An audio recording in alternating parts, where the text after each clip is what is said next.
Good evening, sports fans around the world. This match needs no introduction. You have the biggest Arsenal and United fan for the showdown on Fans Talk Football. Take it away.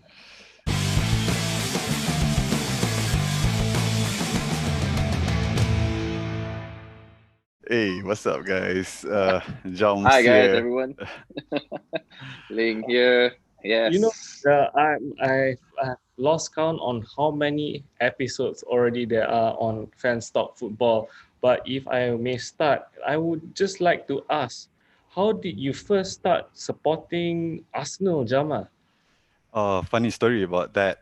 I started supporting Arsenal many, many years ago. I've always been intrigued with the way they play. It was during the Henri Bergkamp era, and there was this one match that caught my eye. And funny thing is, they didn't win that match. It was a match that they lost against Leeds.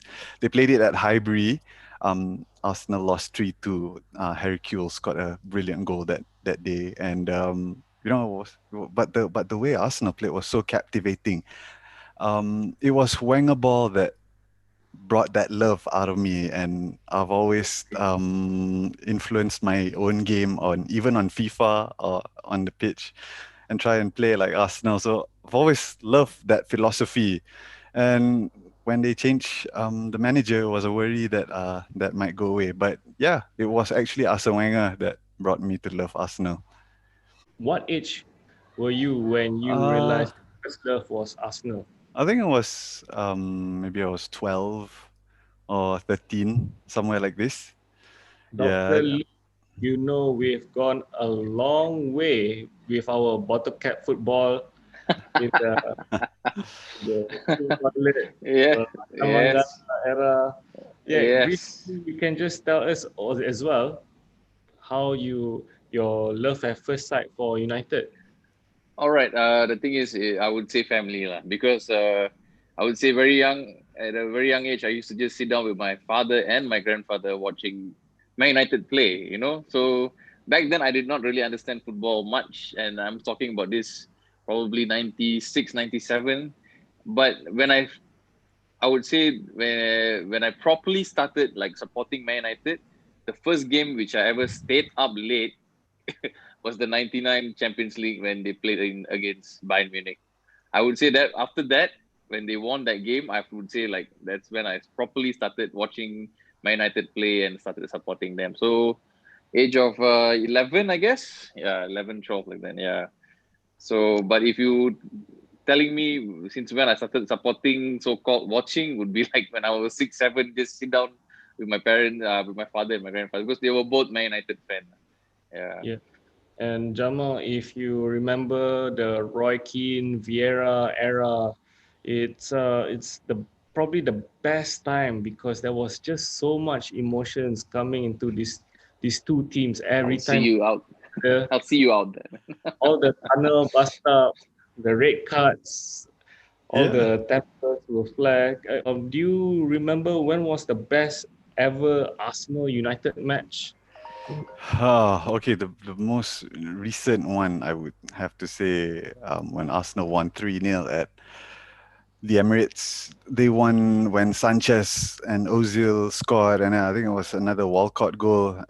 They just had a 20-minute blitz. It was in the first half, if I'm not mistaken, and they just ran riot over Manchester United. And yeah, that was in most recent memory. I think Sanchez scored like a cheeky goal that game. It was 4 5 years ago, perhaps. Maybe it was 2015. Yeah, I think it was a 2015 That game. kick goal would have been the best goal ever scored during the Arsenal United rivalry. The best goal for this fixture, I'd have to say it's the Henri goal, where he just flicked the ball and volleyed it over Bartes in Highbury. That was Yes. in 2001. Ivory. Yeah, it was a long time Yeah. ago, but yeah, I think that was one of the best goals ever scored in this particular fixture, Arsenal versus Manchester United. But how about you, Dr. Ling? If Uh, you have yeah. any One goal, of the best matches. Sorry, Jumps, I have to bring this up, but I know you're gonna of say course, it. It was the 8-2 man in back in 2010, if I'm not mistaken. Mm, I remember But if that match. you the thing is, the surprising thing about that is the team which played Arsenal is Welbeck, Rooney, Ashley Young. I mean, if you look at the lineup, right, if you would actually laugh, but that's Alex Ferguson for you, lah. But at the same time, I would say the best ever Arsenal Man United game, which I did not expect that scoreline ever. Actually, yeah. I mean, if we're talking about matches that's played in Old Trafford as well, then of course the Mm-hmm. most memorable one for me would be in 2002 when we actually won the EPL at Old Trafford. I think All right. it was a Yeah. Silva and Will Tod goal that Yeah. gave us that Yeah. trophy. So Yeah. That's true. I think that was one of the best victory for an Arsenal Yeah. fan. I mean, for if it's played at either venues. Yeah. I know. True. I'm going to point out one name here from Arsenal first, like Saka. How Yeah. happy are you with his performance so far? Oh, wow. I'm extremely delighted with his performance. He's exactly that breath of fresh air that we needed since Sanchez left. Um, in a squad that's so stale, so disjointed, and very lacking of enthusiasm. Then you have this youngster coming in, injecting pace, injecting enthusiasm, um, m- willing to take players on. And yeah, I think he's exactly the player that we've been lacking. And he's also a utility player because you can put him on the left wing, you can put him on the right wing, you can also deploy him on the left back. Do you know that I mean, amongst the teenagers, he's got the most goals in Europe's top five leagues? No way. So yeah, with five league goals. So that's an interesting That's fact. interesting. Yeah, Interesting. and he's been contributing goals actually. He's also been contributing assists. Yeah, and he links up well with Emil Smith Rowe, another player who's very young, Mhm. creative, and I think that's what's brought about Arsenal's mini resurgence recently. And recently we just signed Martin Odegaard, another creative player who plays at the 10. Hopefully we'll see Arsenal scoring more goals from these players because at the beginning of the season, one of the problems with Arsenal was we weren't scoring enough goals. We weren't even getting enough chances. They were not playing Ozil, who was obviously our best creative player, but now he's gone. And now we've got the emergence of a few young players and some players getting back from injuries like Martinelli. So yeah, So I've got to say it's an exciting time for us. where would you put Odegaard in the team?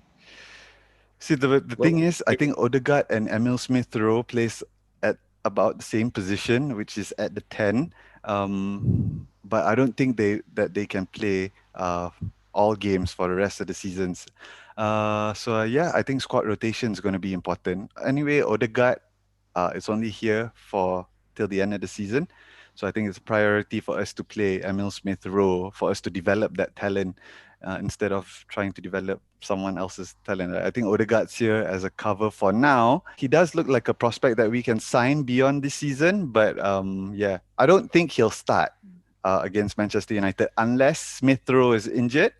But yeah, I think he'll definitely be on the bench for that game. So do you think the Wenger's blueprint is still being played by Arteta since your midfield is relatively very fresh, very young? Yeah, I think you can still see some of Wenger's remnants in the team. Granted, Martinelli is not a Wenger signing, but Emil Smith Rowe played under Arsene Wenger. Bukayo Saka as well. I mean, they played in the academy when Wenger was still in the team. Um, and there's still some players like Granit Xhaka. Xhaka is a Wenger signing. Lacazette is a Wenger signing. Aubameyang, Bellerin. So you see a lot of Wenger influence. I'm not sure if it's a good thing or a bad thing because sometimes when the football gets good, it gets really good, but sometimes when it gets bad, it gets really bad. But yeah, they're not as free flowing as they used to be. They're more pragmatic now with their approaches. They're a little bit more direct. So yeah, I think Mikel Arteta's, you can see Mikel Arteta's ideology slowly being implemented in the team.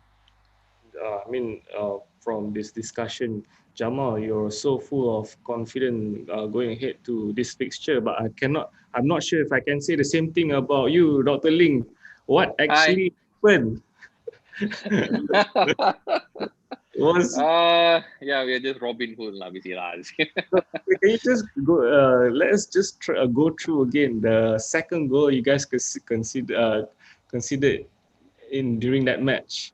And you have a 38-year-old defender playing in Sheffield, and yet you still lost that very, very crucial game. I don't know what to say, but overconfidence, I would say, one of the main reasons we lost. It looked like Ole was too confident with the. I don't know. I think he was overconfident with the team and everything. And that second goal, if you're really going to talk about it specifically, I am gonna. It's basically defense and partially De Gea to blame as well. He could have just cleared the ball instead of just passing it back to a defender. Yeah, no doubt. Maguire put him, on the spot. He passed it to him like immediately in front of goal, but there was always chance for you to just kick it out of the goal. I mean, out just for a throw in or whatever. But instead, he just passes it on. At the same time, the Sheffield players were just passing it around. I don't know what our defenders were doing, and I don't think Tuan Sibe is to be blamed for that goal at all because he just put himself online. He just tried to block the shot, and Bruno tried to track back from there, looking at what the hell these defenders are trying to do, and yeah, we lost the game. So, Yeah. yeah, man, yeah, Uh, nothing much to say on that. can you foresee the same first 11 going to this weekend? I would Or will say there be any names that will be dropped? I think Tuan Zibe will be dropped, and if I'm looking at other players, I think Matic also will be dropped, and I think Fred would start instead this time. And looking at if maybe instead of Tonzebe, maybe Eric Bailly would start instead. I would say, yeah. But there are high chances that looking at this, how we lost, Cavani might start. I think there are some chances that Cavani might start instead of Martial. I have a weird feeling in that, but if not, I think it will be still the same thing. I think, yeah. But how confident are you to getting a result against a high-flying Arsenal? The thing is, it's very important for us if we want to keep the title race on. It is really important for us to win. Of course, we already lost at home to Arsenal and to a penalty to Aubameyang. So, but I think it's a lot of point. I mean, a lot is at stake for us right now. We are 1 point behind City with them having a game in hand, and the it's not exactly the title race. It's more like second, third, fourth. Everyone is just like 3, 4 points. So it's anybody. It's going to be anybody's game right now. Yeah. So confidence after the last game, I would be happy with a draw for now. Looking at Arsenal's form, they've been tremendous the past few games. Is that 3 wins, Jamal? I think is it 3 wins in a row? Four Okay, the wins, past 6 games we've got 5 wins from the past 6 games. 5 wins in a row. Yeah, see We've got 16 points from that's 18. them. Okay. That's them cool. So looking at Arsenal's form right now, of course, will be happy with a win, of course, but at the same time, at the Emirates, I will be happy with a draw for now. Yeah. So speaking of players, super subs and bench warmers, is there any players that you think deserve more game time for Arsenal, Jama? Ooh, okay. See, here's the thing. Arteta loves to play this guy. Yeah, his name is Willian. He's a Chelsea. I think you guys might know him. And I don't know why. Arteta signed him. I personally thought it was a waste of money. Still think it's a waste of money, and I still think that he should not play. And if we can get him to sell him off for like 3 million, I think we should take it. 2 million, I think we Yeah. should take it. 500,000, I think we should take it. To eliminate his contract, I think we should do that. But yeah, anyway, not Willian. Somehow he tends to play, and the problem is he doesn't do enough. Yeah. But Pepe, right? Pepe comparatively doesn't really have a starting spot when Aubameyang, Lacazette, and Saka's in the team. So he will definitely be on the bench, I think, for this game. Unless Aubameyang's not playing, then he'll come on. Um, But yeah, in terms of a super sub that can have a slight influence in the game or make a a change in dimension, yeah, Pepe can come on and be a little bit more um, direct and take over players on the wings, stretch out play a little bit, bring out the wing backs from being keeping Manchester United too narrow. And Yeah. yeah, I think that one Pepe might be able to help. But otherwise, Martin Odegaard as well, someone who's more creative, who's got a decent left foot, who he I have a feeling he might come on, can really right? pick out a pass. He made this exquisite pass when he was playing for Real Sociedad last season. I think it was the pass of the season in La Liga. Yeah, he's known to have some vision, and Yeah. perhaps one of the other players who can make a difference in the game. I bet you wish Wolverhampton Wanderers had bought your William instead of the William from Willian Jose. Willian Jose. Yeah. I did. I was reading the first name and I was excited. Ooh. And then, oh, there's a Jose. The jalapeno. But yeah. Honesty, honesty. Yeah, Willian, a uh, lot of fans are upset about him, disgruntled, and saying he should never put on an Arsenal shirt again. Never. And I think, yeah, he needs to step up. he He's one of shouldn't. the senior players. He's won a lot of things. He's won a lot of things with Chelsea. And yeah, he should step up. He's a senior player. He's earning a lot. He's the second highest earner in the Arsenal team, behind Aubameyang. and you don't get a lot of players playing for two teams from London. I mean, that is already, privilege, to be playing for two Two London uh, teams. London Yeah. teams, But right? recently Arsenal has been like a retirement home for Chelsea players. I mean, we've signed Petr Cech, we've signed David Luiz. Now we've got this Willian fella. Yeah. Yeah, I hope. And then before that, there was some rumors with Gary Cahill, and so eh, some players who Yeah. wants to stay in London, but and still wants to play top flight football. But Chelsea no longer wants them. So, Arsenal looks like a prospect. Yeah. So Dr. Ling and Jamal, we are down to the very last, most important question of this episode. So, who's your money on? Can we start with you first, Dr. Ling? uh, I would say, okay, as much as I said that I would be happy with a draw, I'm a little confident to say a 2-1 win of Manchester United. Yeah. Name one person on the score sheet. Uh, I would say Make it two. make it 2. All right. 3, 2, 1, go. Okay. Cavani and Bruno. Cavani and Bruno. Yeah. Okay, sure. How about you, Jamal? Okay. What Ling says does make a lot of sense, and I wouldn't be surprised if that ended up the result, because United's run of form has been very good of late. They just beat the FA Cup. In the FA Cup, they just beat the Premier League champions, Liverpool, convincingly-ish, I would say. But they did have that hiccup against Sheffield. But otherwise, their form has been very good.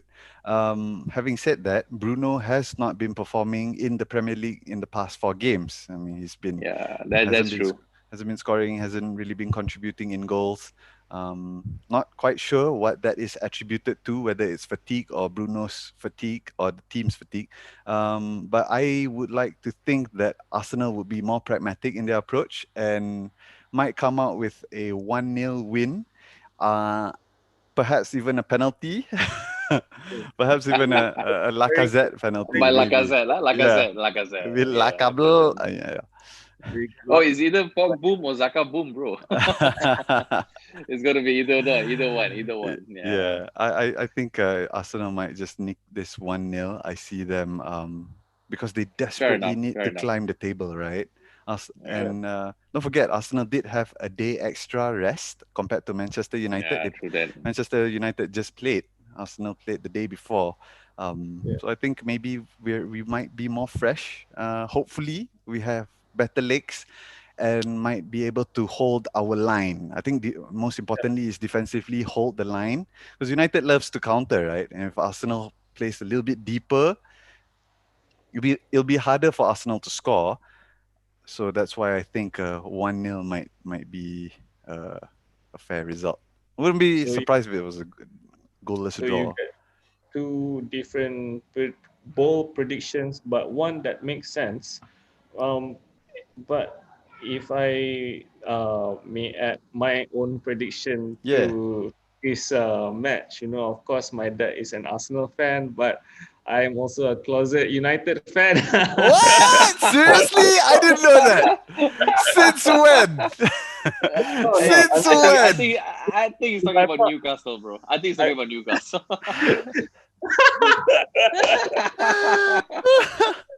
no, I mean, I love watching both Arsenal and United play.